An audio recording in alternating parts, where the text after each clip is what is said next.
Ika-74 na kabanata. Ang nakaraan na buo na ang cleansing ice dahil sa enerhiya ni Blade Master na bumalot dito. Sa pagpapatuloy, nakahiga si Nambung Mae at si Blade Master ay nakalagay pa rin sa dibdib nito ang kanyang kamay, na naglalabas ng enerhiya na kumakalat sa kanilang paligid habang walang malay pa rin si Arin. Umaapoy pa din ang dibdib ni Nambung Mae gawa ng enerhiya ni Blade Master. Napabuntong hininga si Blade Master na sinasabi niya na yon daw ay napakadelikado. Tinitigan niya si Nambung Mae at sinasabi na okay na daw sa ngayon. At sinabi pa niya sa kanyang isipan na kung hindi daw niya makontrol ang enerhiya ng cleansing ice, ang mga Ki Meridian ay mahaharangan ng yin energy at mahihirapan siyang huminga.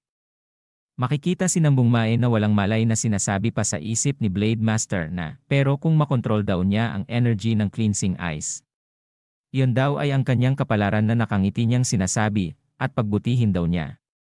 Nagsusulat si Blade Master habang wala pa ring malay si Nambung Mae at sinasabi niya na kung magawa daw niya na makontrol at mapasa kanya ang kapangyarihang iyon, ilalagay daw niya sa listahan ng mga kandidatong maaaring maging disipolo niya. Itinago na ni Blade Master ang kanyang kwaderno sa looban ng kanyang damit at tumingin sa mga nasira sa paligid at sinabi niya na tingnan daw muna niya ang gagawin niya. Nakahiga pa rin sina Arin at Nambung Mae na wala pa ring malay at si Blade Master ay nakapagdesisyon na umalis na sila pagkatapos niyang linisin ang lugar na yon. Dumating na si Leader Kwakyon kung saan naroroon ang cleansing ice at pinagmamasdan niya ito at nagtataka sa kanyang nakikita. At sinabi niya na mukha daw na lumiit ang sukat nito. Napatuloy sa pagtataka na sinisilip pa niya ang cleansing ice. Bilog ang buwan at makikita ang kabundukan sa ilalim ng sinag nito. Isang kalesa ang makikita na mayroong sakay na mga bata at isang matanda ang nagmamaneho nito. Sumigaw ang isa sa dalawang bantay ng pintuan ng isang palasyo.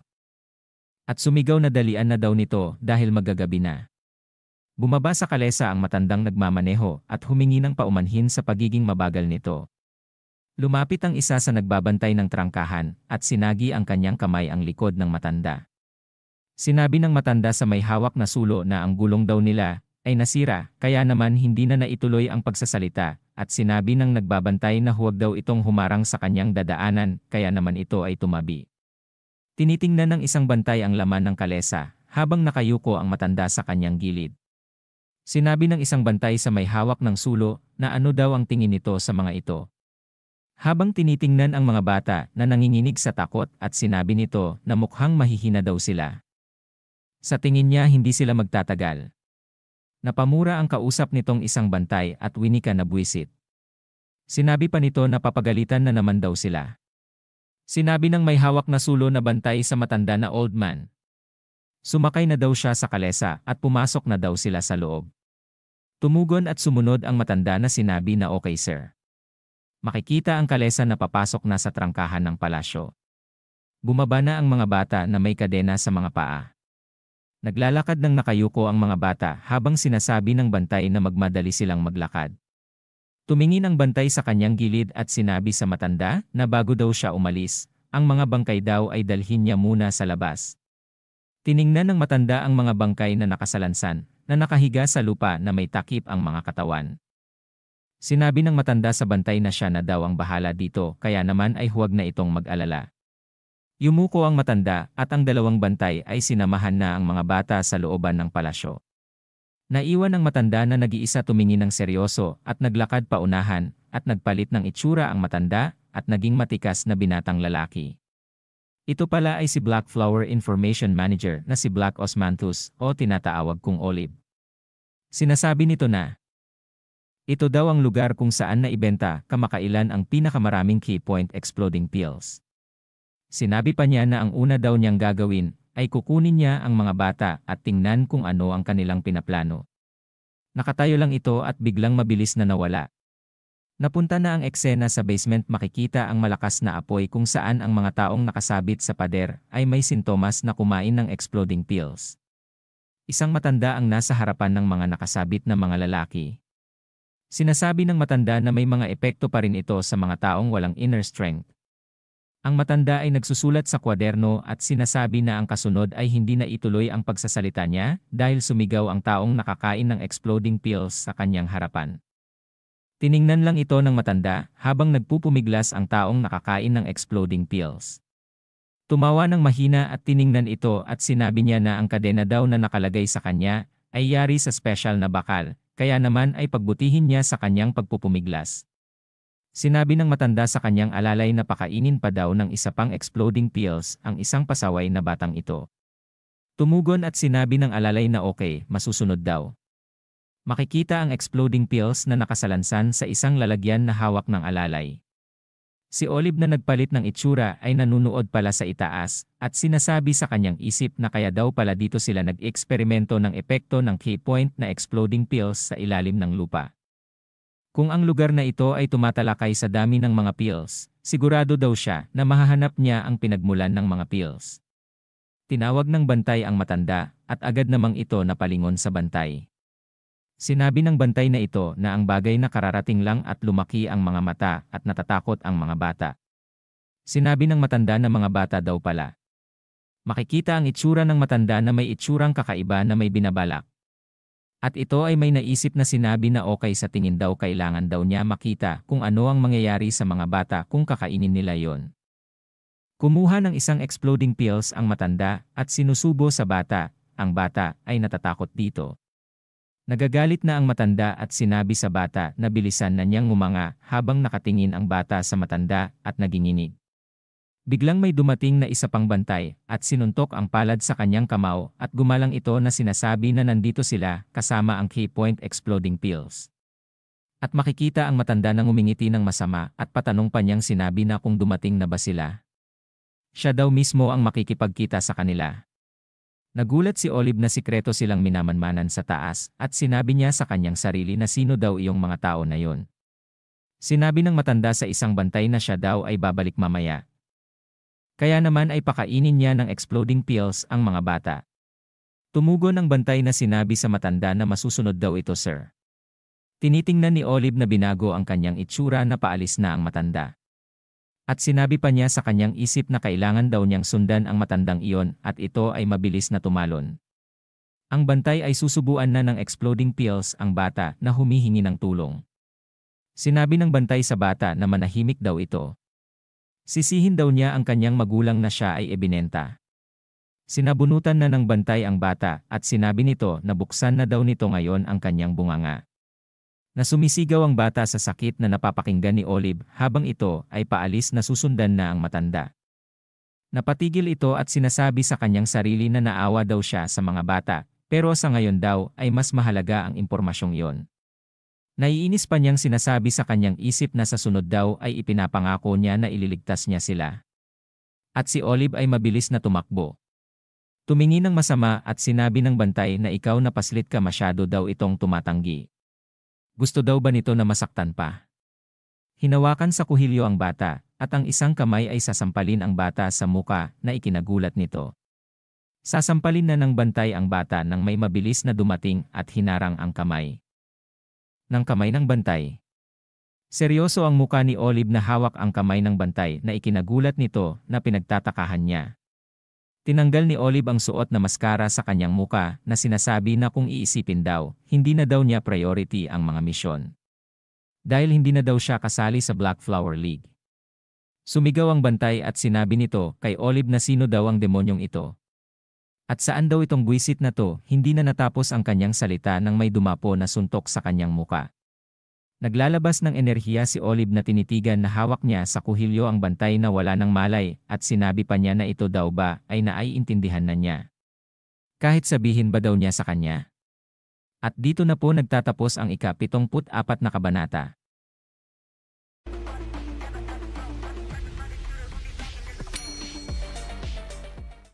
Ika-75 kabanata. Nakalabas na ang matanda at tinitingnan nito ang laman ng kariton na mga kahon. Makikita ang mga kahon na sinasabi ng matanda na hindi daw niya alam na napakabata pa pala ng taong iyon. Pero wala na daw siyang pakialam dun. Nakangiti na sinasabi pa ng matanda na ang dami na ito ay sapat na para sa daan-daang tao. Sinabi pa niya na siguro daw ay kailangan pa niya na kumuha ng maraming test subject. Nagulat at mabilis na lumingon ang matanda nang makita niya na sumabog ang pintuan. Isang malakas na hangin ang dumaan sa gilid ng matanda na ikinagulat nito at nawasak ang kariton na may laman na exploding pills. Nagkalat sa ere ang mga exploding pills, at napasigaw ang matanda nang makita niya ito, at sinabi na ang key exploding pills daw niya. Naglalakad si Olive at sinasabi na tapos na daw ba ang deal. Hawak sa buhok ang dalawang bantay na sinabi pa ng nakamaskara na si Olive na dapat daw niyang malaman na ang impormasyon ay pera. Naglalabas ng enerhiya at sinabi pa niya na gaano kalaki ang nasayang daw niya. Nakatingin lang ang matanda at hindi maintindihang ang sinasabi ni Olive. Sumigaw ang matanda na sinabi na sino daw ba ang buwisit na to. Binitawan ang bantay at sinabi na sa palagay daw niya maraming oras na ang lumipas. Sinabi pa ni Olive na mayroong suot na maskara na nakikita daw niya na ito ay napakayabang pa rin, kahit na pagkatapos makita ang maskara na ito.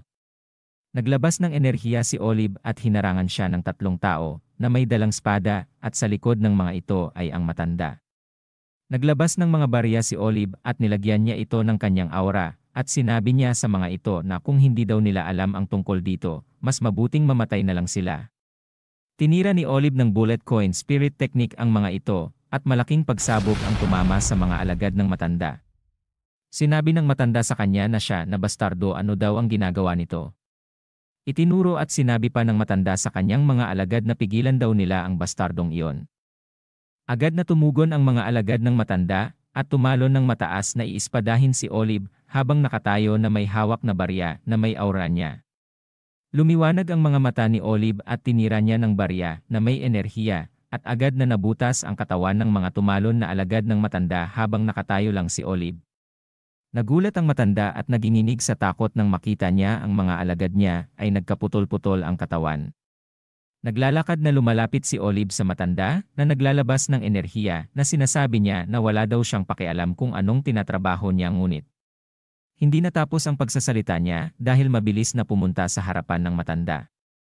At sinabi niya na ang pagbuhatan ng kamay ang mga bata ay kalabisan na. Nanlaki ang mata ng matanda at natatakot na. Inangat ni Olive ang kanyang isang palad at nag-iipon ng enerhiya at itinutok sa matanda na pinagpapawisan sa takot. Itinira na ni Olive sa muka ng matanda ang inipon niyang enerhiya sa kanyang kamay at isang malaking pagsabog ang nagawa nito. Ang mga bato na nagmula sa pagsabog ay umabot sa kakahuyan at makikita si Master Guimyondok na nakatingin sa malayo. Na sinasabi niya na pinuntahan daw niya ito para magreklamo na ang impormasyon na ibinigay niya ay mali, ngunit siya daw ay kailangan muna maghintay ng sandali. Na nakahawak sa ulo at nakapatong sa sanga ng puno. Na sinasabi niya yon na nakikita ang malaking pagsabog. Makikita ang durog-durog na sahig habang nakaupo si Olive na mabilis na bumaba si Master Guimyondok na sinasabi na ano daw ito siya daw ay gumawa ng malaking gulo dito. Nakatalikod na sinabi ni Olive kay Master Guimyondok na andito daw pala siya, Captain. Sinabi ni Master Guimyondok kay Olive na nakaupo pa din na kung pupulutin daw niya ang mga baryang iyon sa bawat oras na gagamitin niya, bakit hindi na lang daw siya gumamit ng ibang mga bagay. Isinisilid ang barya na pinulot na sumagot si Olive kay Master Guimyondok na ang pangalan ng martial art ay ang bullet coin. Hindi daw ba niya naiisip na dapat niya itong pantayan ng pangalan? Napatingin si Master Guimyondok sa gilid habang si Olive ay tuloy pa din sa paglalagay ng mga barya na kanyang ginamit sa laban. Seryosong sinasabi ni Olive na wala daw silang gaanong pinagkaiba sa mga batang iyon. Tumitig si Master Guimyondok kay Olive at sinasabi sa kanyang isip na dahil daw lahat ng miyembro ng Black Flower League ay nagmula sa ampunan. Sinabi ni Master Guimyondok kay Olive na saan man lumalabas ang key point na exploding pills, makikita ang peking Guimyondok. Seryosong tiningnan ni Master Guimyondok at sinabi pa niya na siya daw ba ang tinutukoy na peking Guimyondok. Makikita ang mga nagkalat ng exploding pills at sinabi ni Olive na anong klaseng biro daw yon, Captain. Nanlaki ang mata ni Olin at sinabi sa kanya ni Master Guimyondok na kung patuloy daw siyang magsisinungaling para kumita ng mas maraming pera, papatayin daw niya siya. Hinawakan ang exploding pills ni Olive at sinabi kay Master Guimyondok na gaya ng nakikita daw niya, sa tingin niya ang sirkulasyon ng mga pills ay nagbago. Kaya naman daw ay titingnan din daw niya ito. Tinitigan ni Olive ang exploding pills at sinabi niya na maingat na ibinebenta ang key point exploding pill. Ngunit ito daw ay kumakalat na sa kabuuan ng Central Plains. Sa malaking dami.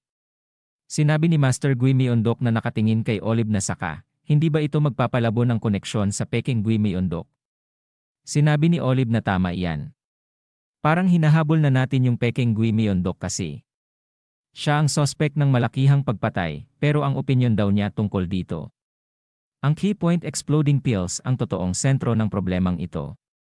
Sinabi pa niya na paano daw niya ito ilalagay. Pakiramdam niya ay may hindi nakikitang kamay na nagpapatakbo nito. Sinabi niya kay Master Gui Myeondok na sa sandaling makakalap daw siya ng karagdagang impormasyon, padadalhan daw niya ito ng sulat. Nakatingin lang si Master Gui Myeondok at sinabi pa sa kanya ni Olive na sa ngayon daw. Bakit hindi daw muna siya bumalik sa Murim Alliance? Makikita ang pills na nagkalat at naiisip niya ang mga bata na sinasabi niya na 2 linggo na ang nakalipas simula nung umalis siya. Sa tingin daw niya na kailangan na niyang bumalik ngayon. Humakbang na si Master Gui Myeondok at mabilis na lumingon kay Olive na sinabi nito na siya nga pala. Sinabi na niya ito sa kanya. Nagbago ang muka ni Master Gui Myeondok at itinaas ang kamao at ito ay itinikom na sinasabi na papatayin daw niya ito kapag muli itong magsisinungaling. Tumawa si Olive at sinabi niya na naiintindihan daw niya. Mabilis na tumalon si Master Gui Myeondok at naiwang nag-iisa si Olive. Nakatalikod na nakatingin sa bilog na buwan at sinasabi sa kanyang isip na napaumanhin Captain pero sa tingin daw niya na hindi niya hahayaan na sila ay magkita sa ngayon.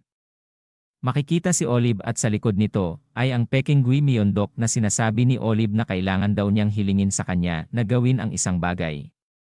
Lumipat ang eksena sa mga taong nakatalukbong na naglalakad kasabay ang mga kariton na hila ng kabayo. Ang isang taong nakatlukbong na napansin ang isang palasyo ang umuusok. Nagulat ang isang ito at sinabi na ang lugar daw na yon kung saan sila nakipagdeal. Sinabi ng kasama nito na huwag na lang daw iyon pansinin. Malayo pa daw ang lalakbayin nila. Sinabi ng isa na pero at hindi na ituloy ang pagsasalita dahil sinabi ni Dang Weijo na ang kanilang misyon daw ay dalhin lamang ang bagay na iyon. Ito pala ay si Dang Weijo kung naalala nyo ito yung binugbog ni Mo Yongbo at Namungmay na gumagamit ng lason. Sinabi pa nito na kahit ano pa daw ang mangyari sa kanila pagkatapos ng kanilang deal, ay hindi na nila trabaho iyon. At dito na po nagtatapos ang ika-75 kabanata.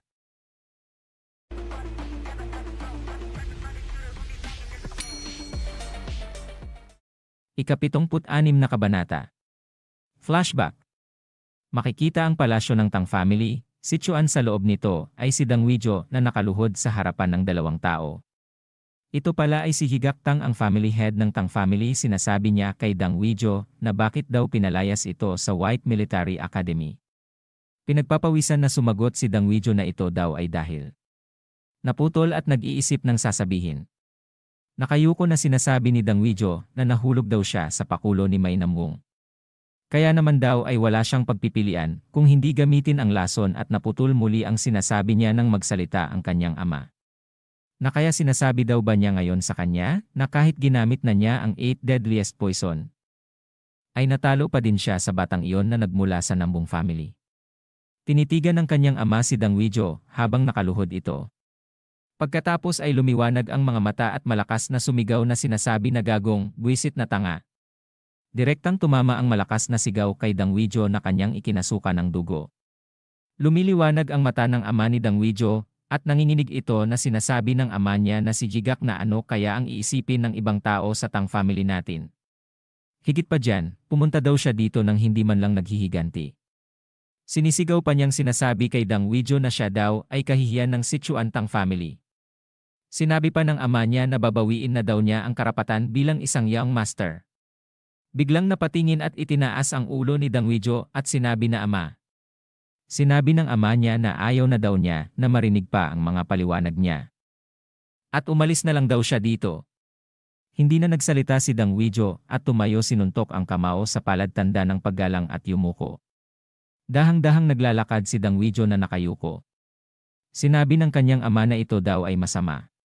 Tinanong niya ang taong nasa gilid niya sinabi na paano daw ang supply ng mga kalakal. Sumagot ang taong nasa gilid na mabuti daw naman. Sinabi pa nito na ang supply ng mga kalakal sa loob ng pamilya Tang ay nagpapatuloy. Nang walang anumang pag-urong. Makikita ang mga tao na gumagawa ng pills. Sinabi pa ng taong nasa gilid na pero gusto niyang taasan pa daw nila ang paggawa para marami daw silang maani. Ito pala ay si Suuhatang. Sinabi ni Head Jigak na bakit daw ganun. Sinabi sa kanya ni Suuha na lumalabas na sila ay sinusundan pagkatapos na matagpuan ang kanilang mga bakas. Kaya humingi na rin sila ng tulong sa pamamahagi. Sinabi ni Head Jigak na ito daw ba ay para itapon ang mga humahabol sa landas sa pamamagitan ng pamamahagi ng trabaho. Iniisip ni Head Jigak ang tao at sinabi niya medyo magaling siya gumamit ng utak. Tinawag ni Suuha ang leader ng Tang family at sinabi na Sir, paano kung hayaan daw nila na si Young Master ang namamahala sa pamamahagi ng mga kalakal? Sinabi ni Head Jigak na ang batang pasaway na yon. Ngumiti at sinabi ni Suuha na kailangan daw nila ng taong mapagkakatiwalaan. Kung gumawa siya ng hakbang kasama ang Black Moon Squad ng Tang ay ligtas siya. Sinabi sa kanya ni Head Jigak na dahil huli na talaga akong nakuha ang batang iyon, medyo nag-aalala ko. Bandang huli ay pumayag na rin ito at sinabi na gawin na daw nila. Tumugon at sinabi ni Suuha na masusunod daw ito. Si Dang Weijo ay nasa likod ng pintuan at nakikinig sa usapan ng dalawa na malungkot na nakayuko. Balik sa kasalukuyan. Sinabi sa kanyang isip ni Dang Weijo na ito na daw ang huling pagkakataon niya. Ang trabahong ito na iniatang daw sa kanya ng kanyang ama na sisiguraduhin daw niyang matagumpay itong matapos. Bumaling na ng tingin si Dang Weijo at nagpatuloy na silang maglakad sa gilid ng bangin. Umaga na at si Namong Mae ay nakahiga sa kama na nasisikatan na ng araw. Maya-maya pa ay dahan-dahan niyang minulat ang kanyang mga mata at nakita niya ang isang babaeng napakaganda na sinasabi na Yang Master. Okay ka na ba? Wala pa sa ulirat si Namong Mae at sinasabi niya na isang diwata. Natahimik si Arin at sinasabi niya na ano daw. At biglang nagulat nang mapagtanto niya ang sinabi ni Namong Mae na namumula. Sinabi ni Arin na sinabihan daw ba siya ni Namong Mae na isang diwata. Nagulat si Namong Mae at sinabi niya sa kanyang isip na si Arin daw pala yon. Nahihiya na sinuntok sa katawan si Namong Mae at sinabi na huwag daw siyang lokohin at mukhang binubuli niya daw siya. Napasukan ng dugo si Namong Mae at napasigaw sa sakit. Dumating si Blade Master at sinabi nito na sa wakas ay nagkamalay na rin daw siya. Nagulat ito nang makita niya si Namong Mae na sumusuka ng dugo at si Arin ay nahihiya pa din sa kanyang narinig mula kay Namong Mae. Sumigaw si Blade Master na ito daw ay isang emergency. Magmadali daw sila at magdala dito ng doktor. Makikita na si Blade Master ay naglalagay ng enerhiya kay Namong Mae habang nagme-meditate. Naglalabas ng dilaw na enerhiya at sinabi ni Blade Master na dahil ang tunay na ki ng dragon ay bumabalot at naglilinis ng mga tipak ng cleansing ice, at least hindi ito gumagapang sa kanyang katawan. Sinabi pa niya na ngunit kailangan daw nilang laging maging maingat. Nasa delikadong estado siya kung saan hindi natin alam kung kailan maaaring sumabog ang cleansing ice. Nanunood na pinagmamasdan ang dalawa ni Arin at sinasabi niya siya daw ay humihingi ng paumanhin. Itinikom ang kanyang dalawang kamao at sinabi pa niya na dahil sa muntik nang mamatay si Young Master Mae sa pagtatangkang iligtas daw siya nung naakit siya ng cleansing ice. Nagiba ang paligid at masaya na namumula ang muka ni Arin at nakatikom pa ang mga kamao. Sinasabi nito na akuin daw niya ang lahat ng responsibilidad para kay Young Master Mae at magpakailanman. Na siya naputol sa pagsasalita si Arin nang sabihin ni Blade Master, nakalimutan daw niya yon. Nakangiting sinasabi ni Blade Master kay Arin na dahil daw sa hindi nito sinasadya at dahil ito ay naging maayos na. Hindi na daw niya kailangang mag-alala masyado. Naiinis na sinasabi ni Arin sa kanyang isip na sumpain daw ito, humahadlang na naman daw siya sa kanya. Seryosong nag-iisip na sinabi ni Namong Mae sa kanyang isip na. Hindi daw ba delikado ang cleansing ice sa loob ng katawan niya? Pero bakit daw ang gaan ng pakiramdam ng katawan niya? Makikita si Namong Mae at ang pinagsama-samang cleansing ice ang enerhiya ni Blade Master at ang kanyang enerhiya na tinitingnan niya. Sinabi ni Namong Mae sa kanila na meron daw siyang isang bagay na gusto niyang subukan saglit. Nagulat sina Arin at Blade Master Diokwa sa kanilang narinig. Makikita ang paa ni Namong Mae pumuesto at ibinuka ang mga paa at pumikit na nakatikom ang dalawang kamao na pinapanood ni Arin at Blade Master Diokwa. Nagpalabas siya ng dalawang magkaibang enerhiya na magkasabay. At sinabi niya sa kanyang isipan na dahil daw ang Yang Qi ay hindi nalabis, ay maaari na daw niyang magamit ang pamamaraan sa estadong ito. Makikita si Nambung Mae na pinagsasama niya ang magkaibang enerhiya. Sinabi pa sa isip niya na mabuti daw naman, ang yin-ki mula sa cleansing ice ay neutralisahin ang pag-apaw ng yang-ki. Nagsama na ang dalawang magkaibang enerhiya na ginawa ni Nambung Mae at sinabi nito na ngayon, subukan daw niyang itulak ang bidirectional channeling sa mga limitasyon nito. Naglabas ng dalawang uri ng enerhiya, si Nambung Mae na kumakalat sa hangin at ito ay ang tinatawag na reverse transitioning. Lumaki ang mata at nagulat sa nakikita ni Blade Master na sinasabi na kahanga-hanga.